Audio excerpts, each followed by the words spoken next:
It is Autism Awareness Month, and here at Africa USA Radio, we are celebrating the month, and we just to put a spotlight on this condition that affects so many children in the world. And today, I am joined by Pastor Judy Ranoto from the Judy Ranoto Foundation, who's going to give us more information about autism because there's so many stereotypes and so many wrong information, so much wrong information out there that we need to just educate the public to know exactly what is autism. Welcome, woman of God. Thank you so much for having me. Thank you so much for having me, Viola. This is home for me. Again. This is my Yes, favorite. the last time we spoke, and you mentioned autism and the passion that you have for that condition. And we just said, you know what, next month we have to have you on the show this month just to celebrate the day and for you to give us a bit more information and educate us about autism. So to those who don't actually understand, what exactly is autism and what are the symptoms that you look out for? Okay, autism is a complicated condition that includes problems with communication and behavior. So, Mm-hmm. that is the basic thing about autism. So, in many communities, we see that, when we see people that are not communicating or they're not behaving well, we take Yeah. it somehow, or we just, I think we get put off by, Mm. that kind of behavior. So yeah, that is what is autism. And so, what are the exact symptoms that a parent with a child should look out for when a child is growing up that he might be autistic? Okay, it can involve a wide range of symptoms and skills. Not being able to talk. Some people with Yes. autism or kids, they have Mm-hmm. minor or major problems of communication or Mm, sound, or the mm, ability of to even just communicate certain things. yes. So some don't have speech, and they Mm, have the biggest thing about autism is the trouble with communication and behavior, because other people, they don't perceive how other people think or feel. It's very hard for them to really understand, okay, if you're doing this facial expression, what do you mean? what Or does it you're not mean? pleased. Yes, yes. Mm, So it's either that, or and how they literally don't understand if they are hurting you or you're being happy by what they are doing to you. So it ranges from one person to another. yes, yes. And what are the challenges that the children with autism face in the society? Because we know that society can be very brutal. And what are the challenges that they normally face? Okay, I think most of the challenges at schools, there isn't enough schools Yes. that cater for autistic children. And Mm, one of the good things, let me start with the good. One of the good things that autistic people have is they have good skills with arts and maths and all. They're very, very artistic, and mm-hmm. they also extremely intelligent. I've seen some Really? that are very extremely intelligent. I mean, they And can I think we bake. need to take away that myth because a lot of people, once they see a child that is challenges communication, communicating, and that Hmm, is hyperactive, because I know that some autistic children become very hyperactive, they very, assume that the child is not intelligent. So now you're yeah, saying that there's actually a lot of they're very, intelligent very children with autism. intelligent. Yeah, they're Mm, very intelligent, but they perceived, and they are confined to a mental, institutions, mm, especially in areas where there are not schools. So for me, I feel that first and foremost, they are children, and autism is just a character that they have. It's mm, mm. an inability, it's not a disability, because some of them start by not talking, and as the years goes by, there's develop, their speech, at the age of Eventually. 10, at the age of 10, at the age Mm, of 14. So it really mm, differs. So for me, I feel that if we can have, more schools and more awareness about this, Now these kids can now be put in places where they're going to be trained well and have proper skills. And a lot of people feel that the government is failing our children, especially with disabilities. But what do you see in terms of autism? What is available out there that the government is actually doing to assist parents with those who don't have, enough or medical aid cover and all these things, who Mm. might have an autistic child? Yes, I feel first and foremost, we really, really need an intervention in the medical industry, because in South Africa, most of the parents were telling me that it's not considered as chronic and the medication is Mm, extremely expensive. You see, so I think we should stand together as the community, as the private sector, to say that let's recognize this as a chronic, because the medication is extremely expensive and the kids need the medication, because some they are extreme, they have extreme meltdowns, some they're not even there, they're not even taking medication. So I feel that in terms of the government, what they're doing and what they're not doing, I have to say that with I don't have an autistic child, but with the experiences and the testimonies I hear about our hospitals, they are mm, doing a lot. They are helping them a lot, because one parent was sharing with me that she didn't know how expensive is this medication until they went to Charlotte Matreke, and mm. the medication was out of stock. So And they had to go and buy. and they had to go and buy, and she's like, some of these pills just for a month, prescription for a month is 500, so you need three times of those, it's 1,500. So it's for a month supply. So it's extremely expensive, and we really appreciate what the government is doing, and we're just praying Yes. and holding on that they should make sure, because remember, they can't give you 2 months supply, you have to go every month. So we're praying that Oh, at my least they goodness. can be consistent. Yes, So because every single people month you have to go there. yes, because people use them for wrong reasons also. And yeah, so it's just a risk to give more. I'm still with Pastor Judy Ranoto, and we're discussing autism. I want us now to speak about the inspiration behind the Judy Ranoto Foundation and what it does. Because, like you mentioned earlier, you don't have a child with autism, but what actually drove you to take on this mammoth task or this great task to create awareness and to do make a difference in children with autism? Okay. Our mission is triple E: empower, educate, and encourage.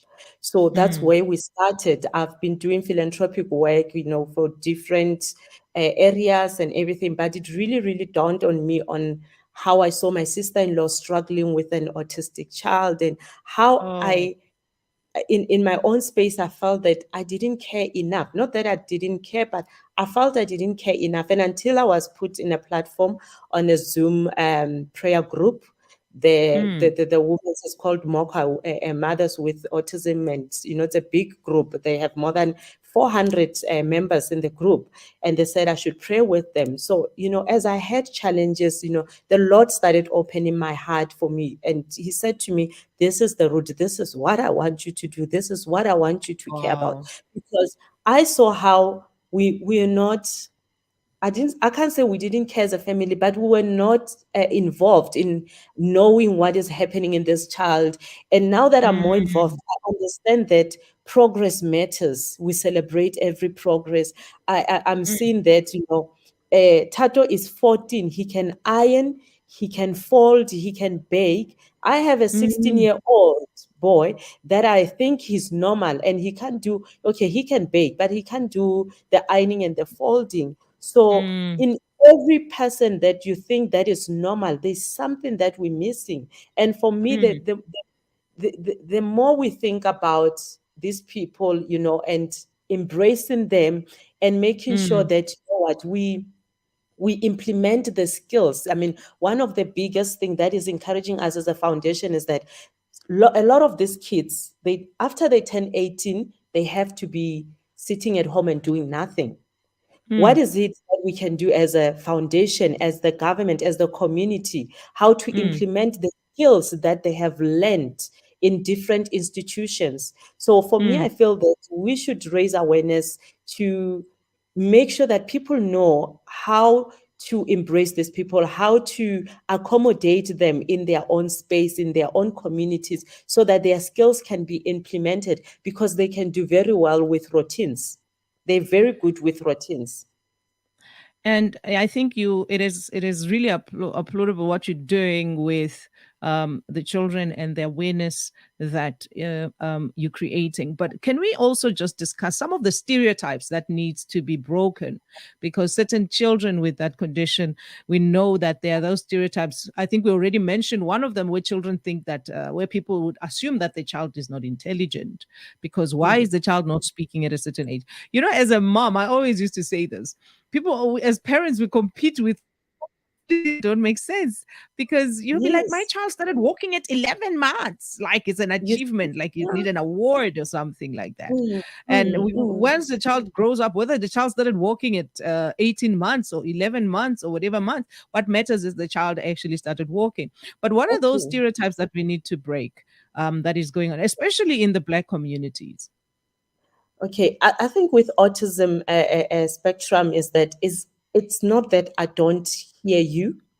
It's Mm, just that I don't understand you. So communication, many of them, it's they just stand there and look at you. So try to mm, learn how to communicate with them. Don't treat them like they are deaf. You know, um, mm. yes, and as I was saying that autistic kids, they like routines. I like routines because I know what to expect. Okay. they Yeah. they know what to expect in a routine. So Mm. those are the things that people just like think that they can shove. One of the stereotypes is that we want to shove or impose things to autistic kids, but they love routines because they know what they are expecting. They know what they are going to see, and they settle very well in routines. So let's not impose. The stereotypes is imposing things, and just pulling them around and tossing them around. No, they want to And the be settled. staring, and that Yes, this approving eyes, as if you as a parent has failed because my yes, child can do that. I think we yes. also need to just That's educate our parents. another stereotype. Don't compare me with others, because Mm, with other children, I'm special in my own way. I am yes. special in my own way. It's hard for me to tell you what I need when I don't Mm. know the words for it. Oh, I As think you've really opened our eyes in terms of autism and what it is about. Like I said earlier, I'm still with Pastor Judy Ranoto, and we are talking autism because it is Autism Awareness Month here on Africa USA Radio. Just before we close off, Woman of God, can we just tell us a little bit of the future plans that you have for the Judy Ranoto Foundation, and yeah, where are you going from here? Okay, one of the biggest prayer that I have is that we really want to go on TV, creating awareness about, maybe we'll like have 10 things to know about autism, that Yes. you, me and you, I'm sure before today, we didn't know that you cannot have an eye contact with an autistic person because you're scaring them. And so for me Mm, to have awareness, in mm, all platforms, media platforms, for people to know and understand what is autism, their behavior, and how to embrace them. And one of my biggest heart desire is, for us to create a group where we support these mothers and just applaud them. I mean, to raise these mm. kids is not It's easy. not an They are easy one. Yes, they are meltdowns, and I just want a platform where they can be appreciated, they can be, applauded, and and encouraged. And the biggest goal of our foundation is, when I am autistic as a child, what happens to me when I turn 18? So we Oh, really yes. want to approach our government and the private sector to say that when they're 18, isn't there a way that we can now make sure that as their skills are implemented in our communities, in the private sector, so that they don't feel unworthy? Mm, mm, I mm, always say one small step, makes a great impact. We can all do something as a community, as the church, as a country, as the continent, and for us to literally go to different continents in different countries in the continent to create this awareness. I think it just takes me back to that whole African belief that a child is raised by a village. I think we Ye- need to be more involved in the children in our communities and be able to learn about conditions that affect our children in the communities instead of standing from a distance and judging and not understand what is going on. So thank you so much, Pastor Judy Ranoto, for this time that you have given us on Africa USA Radio just to educate us about autism and how we can be able to identify for those parents who want to reach out to you or to reach out to their foundation. How do they get a hold of you?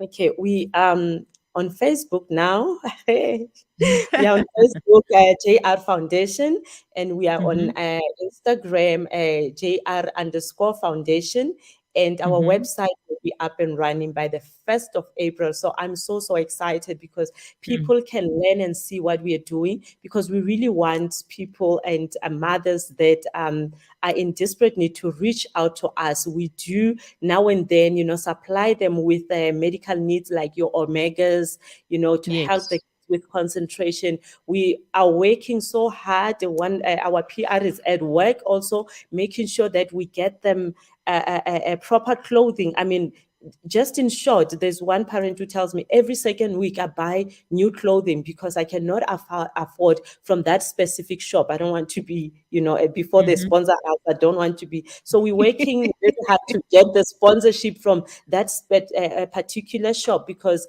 their clothes are comfortable for them and they're very easy for them. So it's not easy. Imagine having to buy uniform every second week. I mean, Why would you have to buy uniform every second week? because autistic kids, as they sit down and they're like, okay, here's a thread, and then the child Oh, starts. Yes, oh my I goodness. was extremely perplexed, like, really? And like, yes. So, we're teaching people that also to be gentle with autistic kids. I mean, some of the Mm, parents say every week I have to buy a new lunchbox because maybe another person took it and everything. So, let's mm, care for each mm. other. Let's continue to love. Let's continue to love the children and just embrace them. And the Yes, best language we can all speak, which is the godly language, which is love. I think at the end of the day, that is all truly. children need, and they can really perceive if somebody really loves and just showing compassion. And that is Yeah, what the children are looking for. And I think I take out from this interview also that try not to look them in the eye, because it makes them very uncomfortable. And yes.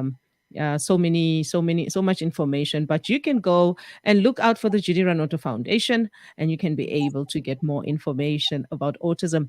I think we're going to wrap it out here. Woman of God, thank you so much for coming on the show and just opening up our eyes on autism as we are celebrating April, which is Autism Awareness Month. May God bless you. Thank you so much. Thank you. Thank you so much for having me. I really appreciate this. Thank you. Amen. We're looking forward to another one. Yes.